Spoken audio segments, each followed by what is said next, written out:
Hey, it's been a minute. I never want to go anywhere near that long without a video again, so I'm sorry. And anyway, today we're going to be taking a look at why it's been so long, and just something I've been dealing with lately that I'm sure a lot of you have before as well. Literally having zero motivation to do whatever that is for you, and for me that's been these videos and running. But for you that could be work or school or starting that business or just going to the gym. So let's talk about how this looks, and then, well, we'll be going into how to get past it as well. And yes, I know this has nothing to do with making videos, but I don't really care. I just need to get this one out of the way and then we can get back to your scheduled broadcasting. Okay, so where to start? Well, I guess this summer I went on a road trip with my friend Nathaniel, this guy. And yes, I actually finally started working on that video as well. And we went all the way up the California, Oregon, and Washington coasts, and then I drove back through Yellowstone and Grand Teton. So I was gone for about 3 weeks, and during that 3 weeks I had a break from a lot of things, running, work, YouTube videos, and I got to thinking. I turned 18 in about 11 months, and I have no clue what I plan on doing with my life. I have all these different ideas circulating, from being the president.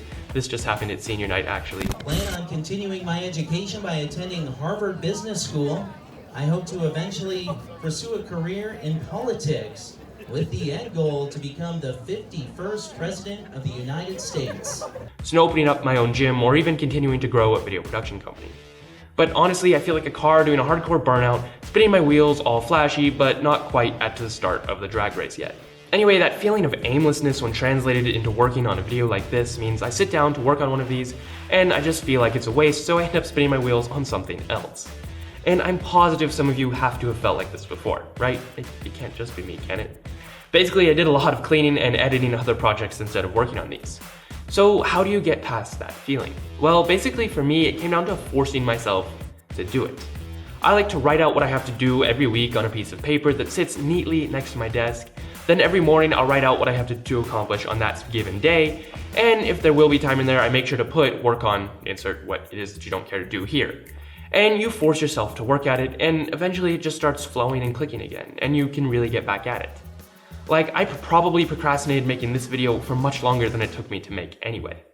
Anyway, let's get to some basic things you can do to help you get things done when you just don't want to.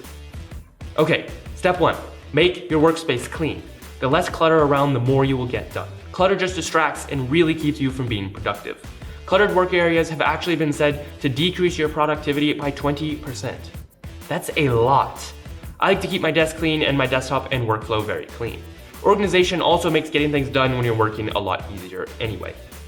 Step 2, make sure to get up and move around either before you sit down to work or regularly throughout the day.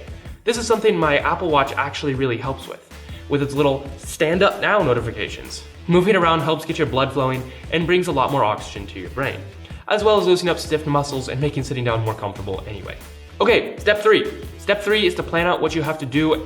Make a to-do list. Don't try and remember it all, it won't help you at all. Let the paper remember what the paper should remember so you can focus on what you're trying to do. If you're super organized and don't even want this little paper on your desk, then write the tasks for the day on one sticky note and stick it somewhere where you can see it, but it still looks neat. I like to stick it on my computer monitor.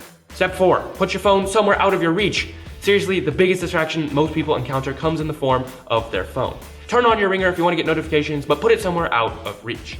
Otherwise, you'll spend a lot more time on your phone and a lot less time getting things done that you need to get done. Finally, step 5 is to put in your earbuds or put on your headphones, put on some music, and just tune out the world.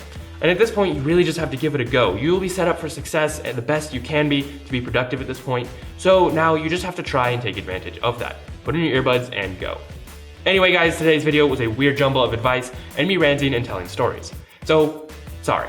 I promise I'll be getting back to making videos more regularly now. I actually am filming one today as well. These did get delayed a little bit because I was sick, so. Anyway, I hope you guys have a great day. My name is Silas Willoughby. This has been Echo Productions, and I will see you in the next one.